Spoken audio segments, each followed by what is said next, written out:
Good morning, student. Physics class. Chapter first, electric charge and field के अंतर्गत topic है परावैद्युतांक या अपेक्षित विद्युतशीलता, रिलेटिव डाइलेक्ट्रिक कांस्टेंट और permittivity.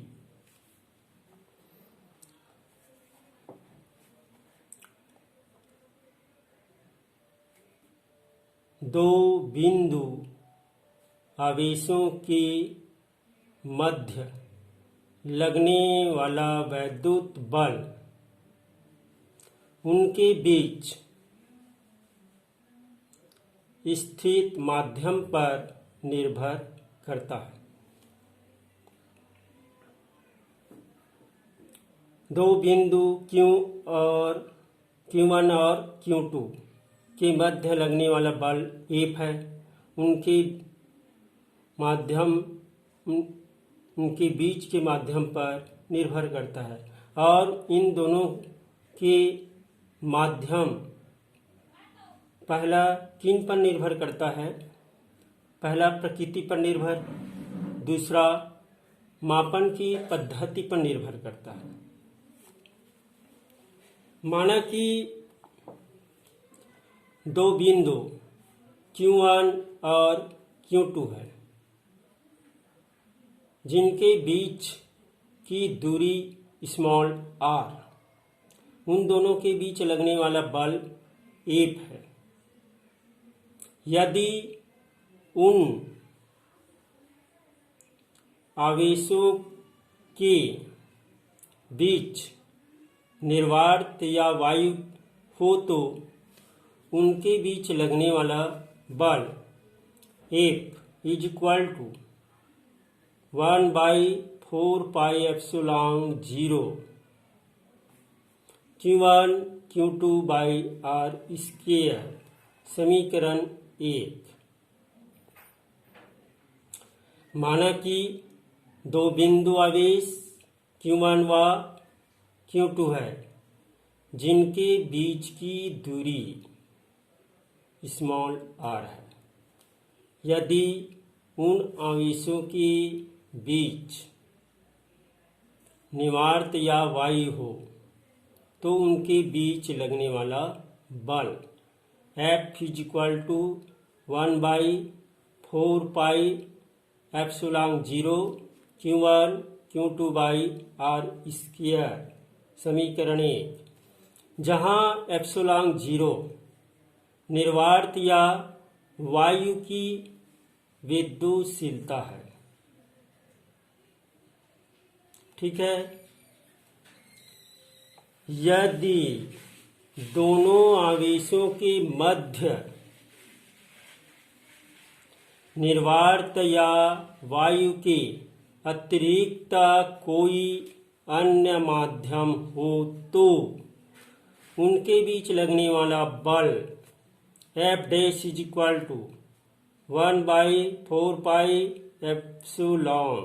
Into Q1 Q2 by R square. समीकरण 2 Coulomb के नियम से।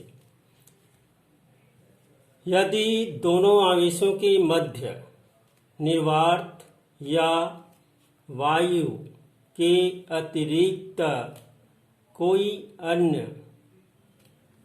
माध्यम हो तो उनके बीच लगने वाला बल F dash is equal to 1/4πε Q1 Q2 by R square. Coulomb के नियम से। समीकरण 2। जहाँ एप्सिलॉन माध्यम की प्रकृति की माध्यम की निरपेक्ष विद्युतशीलता। समीकरण 1 को समीकरण 2 से भाग देने पर F/F test is equal to 1/4πε0 into Q1 Q2 by R square by 1/4 pi epsilon G into Q1 Q2 by R square. Q1 Q2 by R square answer से कैंसिल हो जाएगा।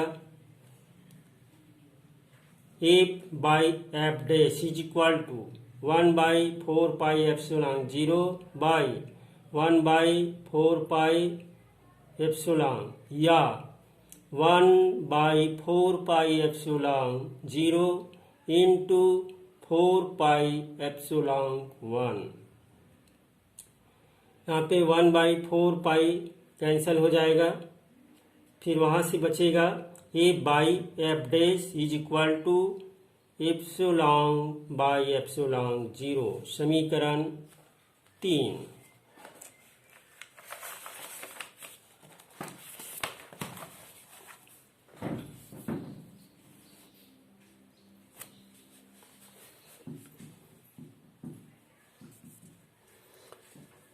माध्यम की विद्युतशीलता एप्सिलॉन और निर्वात या वायु की विद्युतशीलता एप्सिलॉन 0 के अनुपात को उस माध्यम की सापेक्ष विद्युतशीलता एप्सिलॉन आर या परावैद्युतांक कहते हैं। परावैद्युतांक किसे कहते हैं? परावैद्युतांक की परिभाषा माध्यम की विद्युतशीलता,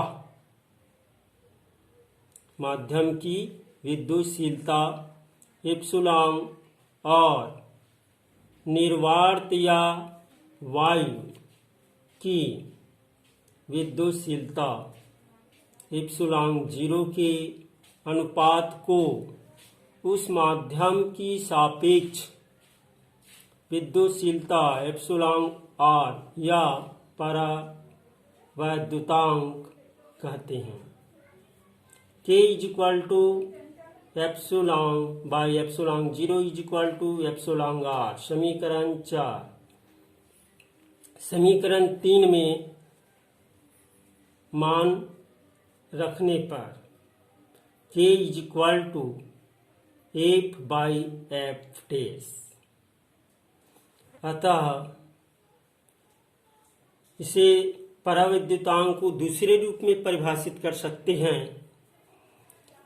ता निर्वात या वायु में एक निश्चित दूरी पर रखे दो आवेशों की बीच लगने वाले बल और किसी माध्यम में उन्हीं आवेशों को उतने ही दूरी की पर रखने पर उनके बीच लगने वाले बल के अनुपात को उस माध्यम का परावैद्युतांक कहते हैं।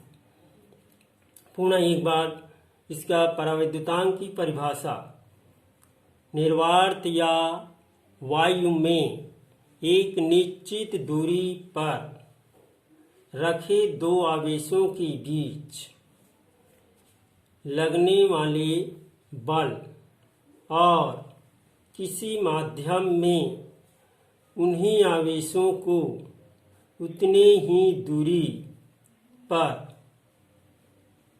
रखने पर उनके बीच लगने वाले बल के अनुपात को उस माध्यम का परावैद्युतांक कहते हैं।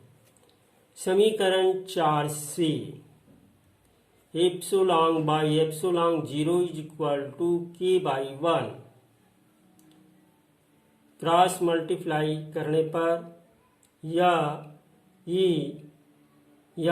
Epsilon is equal to epsilon 0 के। समीकरण 2 में एप्सिलॉन के मान रखने पर F dash is equal to 1/4 pi epsilon 0 के into Q1 Q2 by R square. समीकरण 5। यदि दोनों आवेशों के बीच के परावैद्युतांक का माध्यम स्थित हो तो उनके बीच लगने वाला बल निर्वात या वायु होने की स्थिति में लगने वाला बल का 1/k गुना हो जाता है। पुनः एक बार, यदि दो आवेशों के बीच के परावैद्युतांक का माध्यम स्थित हो तो उनके बीच लगने वाला बल निर्वात या वायु होने की स्थिति में लगने वाला बल का 1/k गुना हो जाता है। प्रत्येक पदार्थ का परावैद्युतांक सदैव 1 से अधिक होता है। प्रत्येक पदार्थ का परावैद्युतांक सदैव 1 से अधिक होता है। प्रत्येक पदार्थ का परावैद्युतांक सदैव 1 से अधिक होता है। पदार्थ का परावैद्युतांक 1 से कम नहीं होता। पदार्थ का परावैद्युतांक 1 से कम नहीं होता है।